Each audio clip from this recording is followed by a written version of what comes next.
Today on Executive Report, we're meeting with Alex Smith of the Atlas Restaurant Group. He's going to tell us about his love for Baltimore and the uniqueness of each of his restaurant concepts. So hit that like button and subscribe.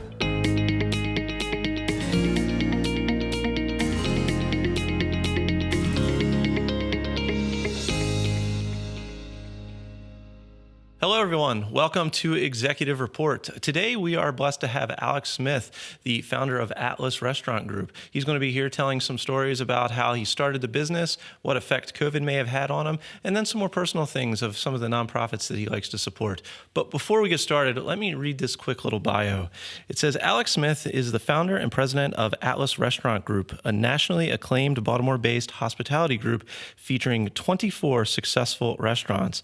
Alex founded the group in 2012 with the opening of Ouzo Bay in Baltimore East Harbor's neighborhood. Following 5 years as a professional lacrosse player and inspired to pursue a career in hospitality by his grandfather's passion and success with H&S Bakery, Alex got his start by opening a Häagen-Dazs franchise in Baltimore's East Harbor.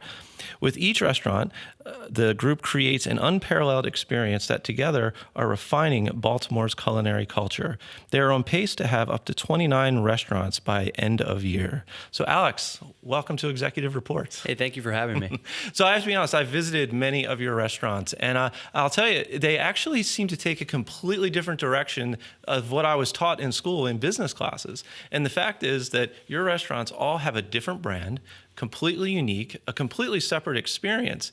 And what I was taught is that when you create a brand, it's supposed to be parallel and seamless across the country. But somehow yours have been super successful in that. So I'm really curious, how did you manage to pull off a feat of such nature? Yeah, well, I mean, the reason we have so many different brands is because we're really trying to change, as you said before, the dining scene in Baltimore and cultivate unique experiences. And so we knew in Baltimore that, to kind of spearhead this movement of this culinary change, we needed to establish many different types of brands. So they each have their own unique characteristics, their own unique product and entertainment as well. Yeah. Now, where do you get the ideas for all these different concepts? Good question. So I travel a lot. And I'm somebody that when I travel, I try and dine out in as many restaurants as possible and visit as many unique locations as possible and just gather information and see what works in other markets and try and bring that here. Perfect. Did you have a favorite place in your travels that you enjoy? I mean, I've got some Greek heritage. I would say Greece is pretty nice. Really? But look, I've some of the best restaurants, believe it or not, that I've found are in Sydney, Australia. Really? Yeah. And so I just, when I travel, I try and eat out where I can and collect menus and take pictures and see what other people are what they're successful at and how can we bring that to Baltimore. Got it. Well, there certainly is a lot of diversity around the world in different culinary arts and experiences and so forth. I'm really curious what your particular favorite is. Oh man, they're all my children. Don't do that to me. I love them all for different reasons. I really do. I'm proud in each and every restaurant we have. I'm proud of the staff that we have, and I'm proud of the product we put out. So I don't have a particular favorite. All favorites for different reasons. All favorites for different reasons. Yeah. So starting early on with a Häagen-Dazs, I assume it was like a stand. Is that right? It was an inline store. Okay. In Harbor East next to Landmark Theaters. I started that as the building was going up. Okay. It's before Harbor East. As if you've been there and you visited that, it's very different today than it was in 2007. But that's where I started. Excellent. And somehow you got inspiration to go into full culinary experiences? Yeah, well, look, I saw a developing city and a changing neighborhood, and from the deli we did a deli, or from the Häagen-Dazs we did a deli diner, and then from there we went to Ouzo Bay, and then it was Izumi, and we've kind of expanded from there. And with each concept that we've built and created, the town has continued to support us. And so we continue to do more because we don't want to let them down and we want to continue to grow. Yeah. Well, and Baltimore is a wonderful place. We've had conversations with other guests about the opportunities that Baltimore can create for not only the communities, but the residents and everyone that visits. And you've been very passionate about Baltimore and expanding it and making it a better place.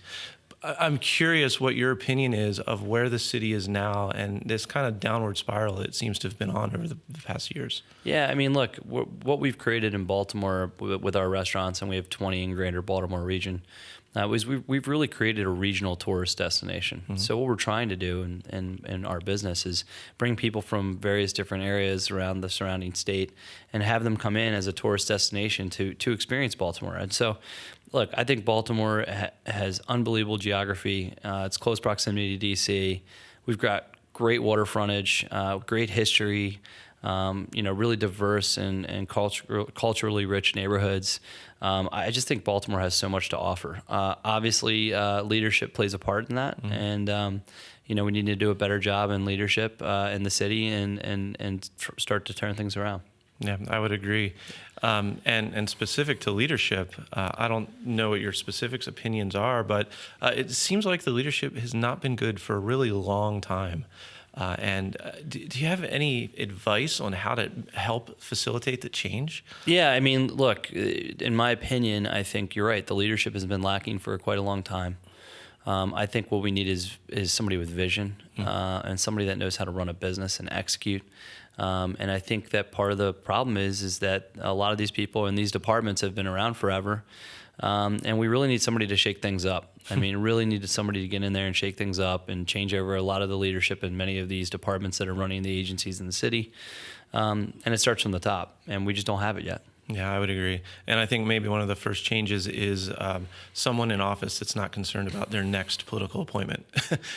I would 100% agree with that. And I think it's more than just, the mayor, although I do put, most of the responsibility on his shoulders. But I think having the right city council, having the right district attorney, having the right police commissioner, I mean, it all adds up. And it takes a lot of great people in those positions to make the town, to change the direction of the town. Absolutely. In your bio, it mentioned that you were inspired by H&S Bakery and your grandfather. I'm curious, what do you think his opinion would be in this kind of climate? Yeah, so look, my grandfather would have been very disappointed. He was a Greek immigrant, obviously, and a Greek heritage, I should say. But he's a man that invested every last dollar he had into the city. Yeah. He was not a guy that had a big home or a fancy car or, a plane or a boat or a house vacation home. He literally took all the money he made from H&S Bakery and he reinvested that into the city because he had a vision. And I'm thankful that he did that because Harbor East has, been tremendous for the city. But I think he'd be disappointed in the direction we're going right now. It sounds like you get a lot of inspiration from your grandfather. Is that right? Absolutely. He was one of my best friends, and I'm very thankful that I got to spend almost every day with him from the time I graduated college until he passed in 2016. But he just taught me that relentless hard work beats all. And he was somebody that didn't have a college degree, but he knew how to go into a bakery and grind it out. And he would come out covered in flour and carrying those the sacks of flour, delivering bread, doing everything you had to do. And Absolutely. It wasn't necessarily about education, but just relentless hard work. And so I just admired that about him. Yeah, I think you're right. I think persistence will beat all eventually. Are there any specific business advice or lessons or something that he gave you with the exception of persistence? I mean, at certain levels, there are HR things, there are accounting things, legal things, and you have to start considering them. And I'm sure he's experienced them all. Yeah, he grew up in a very different business environment than we're in now, obviously. Okay. He told me make sure you sign every single check in your company, which I still do that. And Joe's sitting here; he sees all the checks. But I signed every distributor's check. I can't sign all the payroll checks because we have too many employees. But and you'd be surprised what you catch. So be into the business, and I walk the properties on a daily basis. And I think that he was into the business as well. Even though he had his office above the bakery, he was still in the bakery, talking to the engineers and the people on the line and the truck drivers and everything else. So be into your business and make sure you have control. Absolutely. So the restaurant business, I worked in it for a little while, and I'll be honest, I couldn't do it for more than about a year. It just wasn't my thing. But there's a lot of churn. There's a lot of turnover, it seems like. And people seem to not look at it as a career when they start as a bartender or a server or something of that nature. Do you find that you have to recruit consistently? We're always recruiting because we're expanding. But believe it or not, our retention rate has been incredible. Really? Our salaried managers, we're in the 80th percentile for retention with our actual managers managers. In addition to that, our hourly employees do incredibly well. So, of course, there's going to be turnover, but we're a company that provides benefits 90 days in. We're a company that has a $15 hour minimum wage to start, which for a restaurant group is unheard of in the country. So look, the most powerful thing in our organization is the people. Mm-hmm. They're the ones that drive the organization. They're the people you interact with on a daily basis. So obviously they're the most important, and you have to take care of them. Yeah. So that all speaks to company culture directly. Yeah. Is that something that you specifically targeted and said, we're going to have a company culture like this, or did it just kind of evolve that way? No, I think it kind of evolved that way. But I will tell you that when I first got started, I was working with our employees on a daily basis, right? Yeah, yeah. So when I started my ice cream store, I was scooping ice cream, and when I started the deli, I was making pizza and sandwiches and ringing customers up and cleaning the store. So I look at it as, our strength is that there's nobody in our company that's not willing to roll up their sleeves and do the same job as everybody else. Yeah, and that's important. And that extends all the way out to the farm, right? Correct. Yeah, we have a farm out in Carroll County, right down the street from here. I love it. So I can't imagine you grow food for all your restaurants in that location, do you? No, so our farm, which is on 4 acres, we grow seasonal vegetables for most of our Baltimore properties. Okay. Which is great. Basically, we have, we produce all of our own eggs. Wow. Lettuce and greens and garlic and all sorts of mushrooms and things of that nature, but we grow seasonally on our farm and then provide locally to the restaurants in Baltimore. That's fantastic. So one of the stories I read during COVID is that you guys were on pace to do about $85 million in revenue, had over 1,000 employees, and then you were pretty much forced to shut down immediately. So revenue went almost to zero, and you only had one restaurant open. That had to have been one of the most stressful times in your career. It was absolutely terrible. We were in a position where financially we couldn't keep all of our hourly employees who were tipped employees on staff. So what we did was we shut down. We immediately worked with them to get them in the queue so they could sign up for unemployment. And then we did weekly grocery giveaways for our entire company just to provide food and basic necessities through the pandemic. But we paid all of our salaried people through the pandemic. Yeah. And the reason is, we needed those 100 people to restart the engine. And we were able to, as soon as the governor said go, the engine was restarted. We brought everybody back as soon as possible and got them going. But, look, we went from a company that, like you said, was doing those kind of numbers to zero overnight. And our payroll at that time was $600,000 a week. Yeah. So what do you do? And it's just not a great situation. But I think that obviously the PPP loans really helped us and anything that we got from the state, which there was a few grants and things of that nature. But it was all very helpful. It allowed us to bring our staff on right away. And we just kept grinding and pulled out of it. Yeah. So I know that a lot of people talk about resilience in those tough times, and I imagine that you had some sleepless nights wondering, when's this going to come to an end? How did you set all those negative emotions aside and say, we're going to stay focused on the goal? Yeah, I mean, from my standpoint, I was really just concerned about my family. Because obviously we were all quarantining, and my wife was pregnant at the time, and so I was like, I got my wife and I got my future kid on the way, and whatever happens, but I was just thankful that we were healthy and safe, and it could have been a lot worse. COVID could have been a lot worse, and I think, especially in the state, I think Governor Hogan did a great job handling it. I think we opened when we should have opened, and we closed when we should have closed.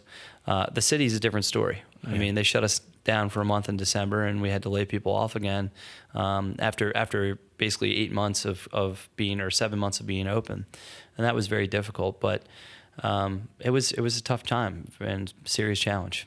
I did want to ask a little bit about some of the nonprofits and the causes that you support, because I know that you support a lot and you don't talk about them, which is really cool to me, because you're not putting the limelight on yourself, so to speak. But I think the things that you support are amazing.